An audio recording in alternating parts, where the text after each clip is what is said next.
$30 billion.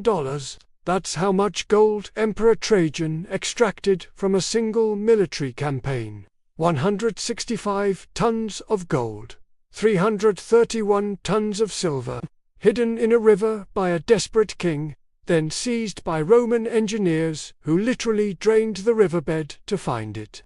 But here's what nobody tells you. Before this campaign, Rome was paying Dacia 8 million sesterces per year. Protection money, tribute to avoid raids. The most powerful empire in the world was paying off a barbarian kingdom. And I'm going to show you the monument that proves exactly how Trajan transformed Rome from a debtor into the wealthiest civilization in human history.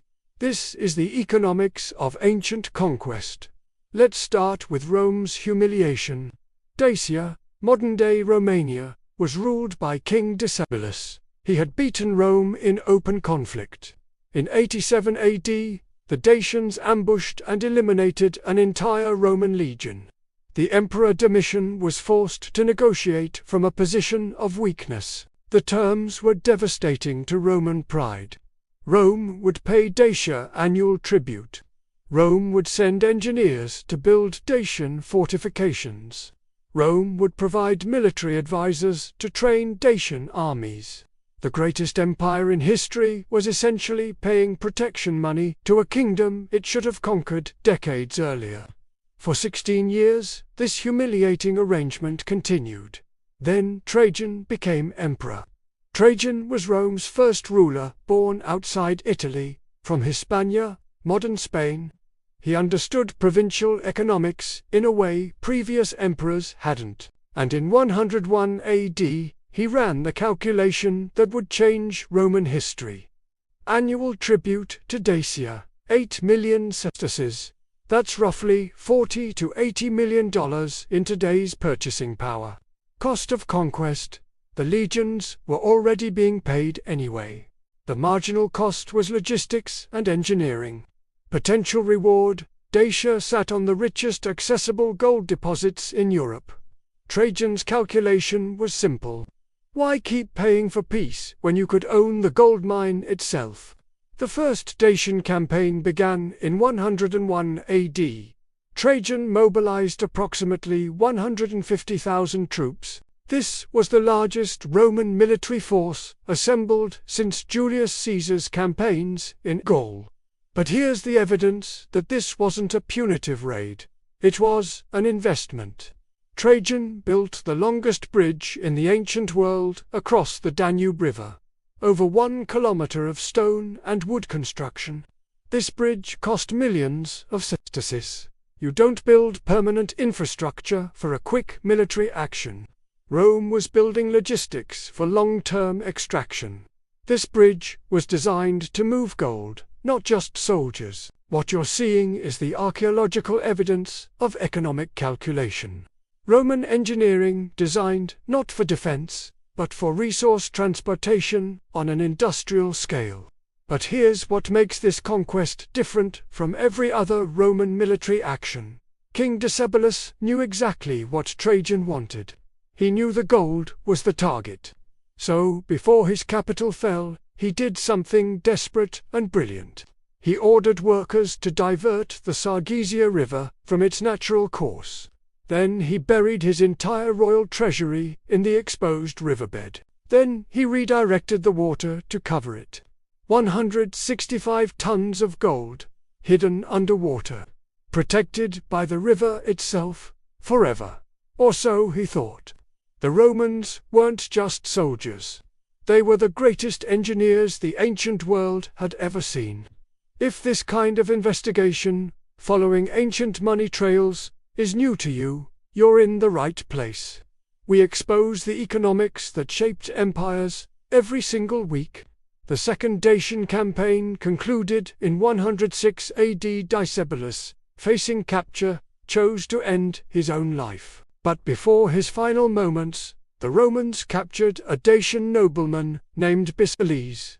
Decebalus knew where the treasury was hidden. Under interrogation, he revealed everything.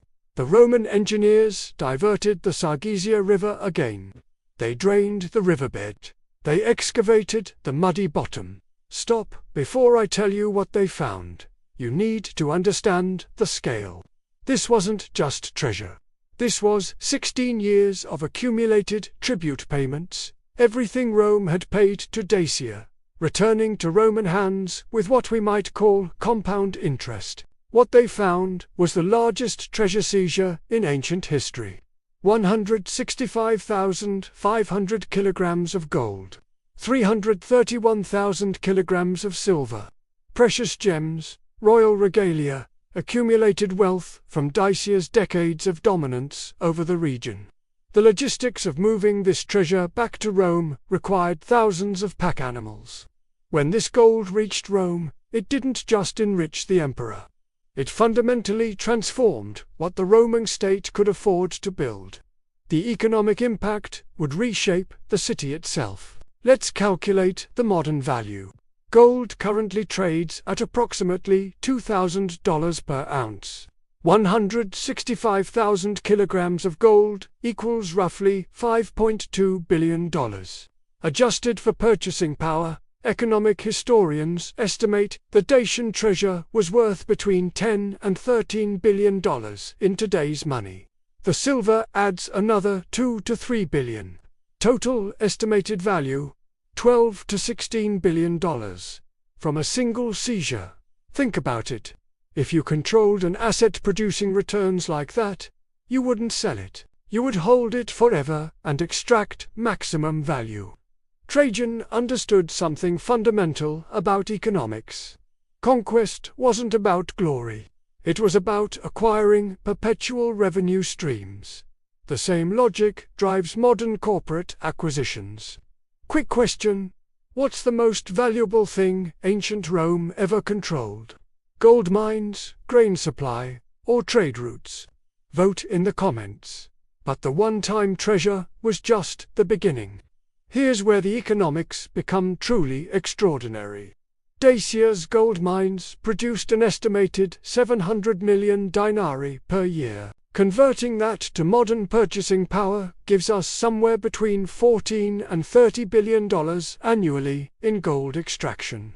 For context, that's more than the entire annual GDP of many modern nations.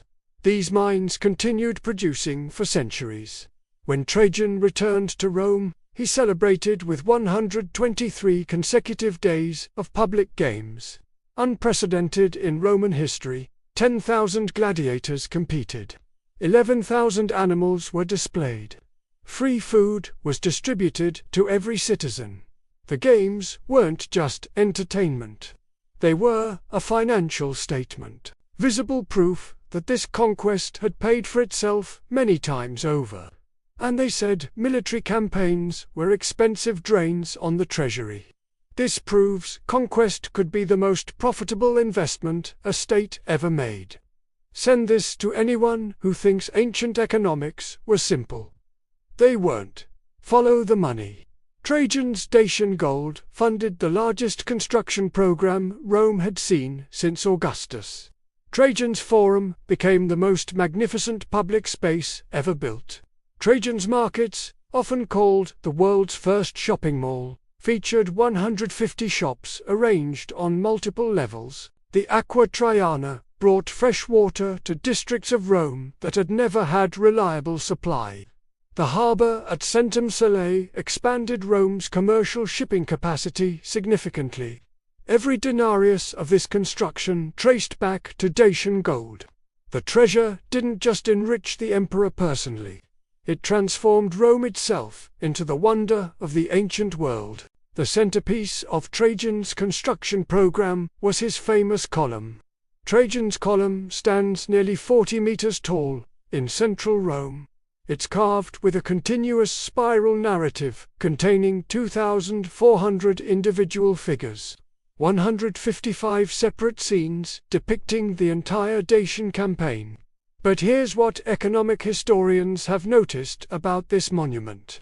The column depicts the treasure seizure in remarkable detail. Roman soldiers loading wagons, pack animals carrying gold, ships transporting wealth across the Danube. Wait, I know what you're thinking. This sounds like propaganda. Let me show you why the column is actually credible evidence. The carved details match archaeological findings at excavated Dacian sites. The treasure quantities align with subsequent Roman spending patterns. This is the evidence that proves everything. Trajan's column is essentially a 2,000-year-old receipt for the largest treasure acquisition in ancient history. The spiral narrative, when unwound, would stretch nearly 200 meters. Every scene was designed to be read by viewers walking around the column base. What you're seeing isn't just art. It's an accounting document carved in marble. Scene after scene showing wealth being accumulated, transported, and delivered to Rome. Let me calculate the return on investment. Cost of the Dacian campaigns. Legions were already on salary, so marginal campaign cost was primarily logistics and engineering. Historians estimate somewhere between 500 million and 1 billion sesterces total investment. Returns, $12 to $16 billion in one-time treasure, plus 14 to 30 billion annually from gold mines for centuries afterward. Conservative ROI in the first decade alone, over 100 to 1. This is why I investigate these economic systems. Ancient empires operated on the same profit logic as modern corporations. Subscribe if you want to see how economic calculation shaped the ancient world. But we're not finished, because behind every spreadsheet of profit, there were human consequences. The Dacian people didn't simply disappear after the conquest. Tens of thousands were enslaved. Their kingdom was dismantled and replaced with Roman administration. Their gold mines were worked by forced labor under Roman overseers. For the Dacians, Rome's profitable investment was their civilizational catastrophe. The economics look different depending on which side of the ledger you examine. One empire's return on investment is another people's complete destruction. Consider the scale of transformation. Before Trajan, Dacia had been an independent kingdom for centuries. Its people had their own language, their own religion. Within a generation of Roman conquest, that culture was largely absorbed into Roman provincial life. The gold that built Trajan's Forum came from mines worked by people who had lost their sovereignty. Modern Romania still considers Decebalus a national hero because he represents the last moment of independent Dacian identity. Trajan's column shows victory, but read between the carved lines. Those 2,400 figures include bound prisoners, burning villages, mass surrenders. The column commemorates military triumph, but it also documents the elimination of an entire kingdom's independence. They don't teach this complexity in school. The economic success story and the human cost story are the same story.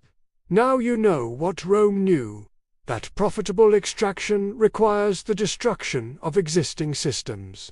The pattern of wealthy powers absorbing weaker territories for their resources didn't end with Rome.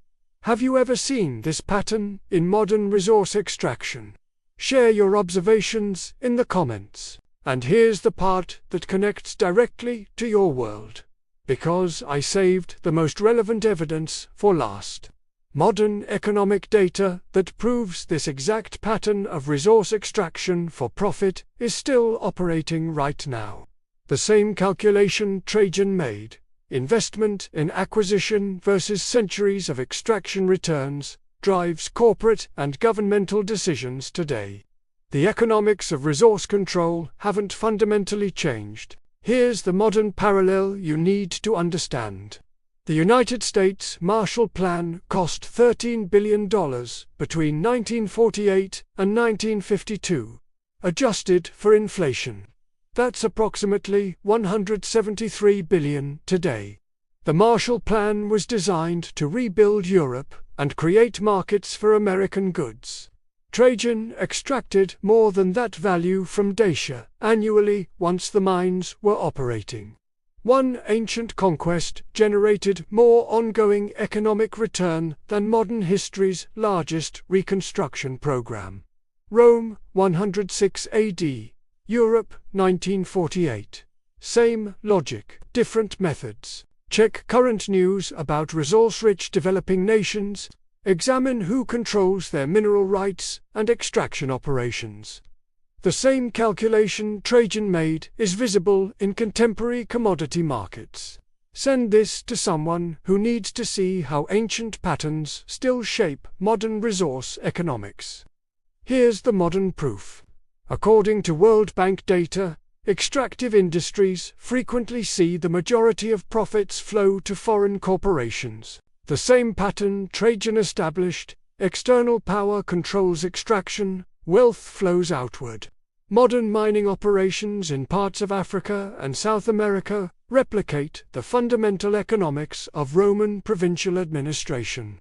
Remember Trajan's bridge from minute 3. Remember the column documentation from minute 12. Here's the connection. The infrastructure of extraction still gets built by those who plan to extract. The pattern is visible across millennia. You will see this pattern in business news for the rest of your life. Subscribe to understand how ancient economic logic shapes the modern world. So now you understand the complete picture. The Dacian campaigns weren't about glory or territorial expansion. They were the most profitable investment in ancient history. $30 billion seized, perpetual gold mine revenue secured, and a return on investment exceeding 100 to 1. Here's my controversial take. We judge Trajan as one of Rome's greatest emperors, partly because his conquests made Rome visibly wealthy. The buildings still stand. The column still exists. But the people whose resources built those monuments are largely forgotten. I think we celebrate profitable extraction when it's ancient and condemn it when it's modern. The economics haven't changed, only our distance from the consequences. Tell me I'm wrong in the comments, but you can't unknow what I've shown you. Every news story about resource acquisition, you'll recognize Trajan's calculation. Every corporate merger targeting commodity access, you'll see the pattern. What will you do with this economic awareness? And what topic should I investigate next? Drop your suggestion below.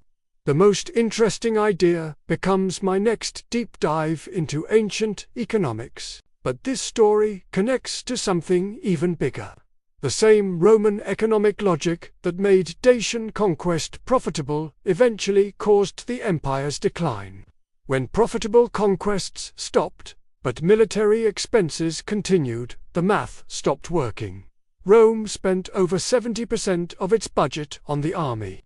When new revenue stopped flowing from new conquests, the system collapsed. How empire economics shifted from profitable expansion to unsustainable maintenance. If these investigations matter to you, subscribe and hit the bell. I expose the economic patterns that mainstream history ignores.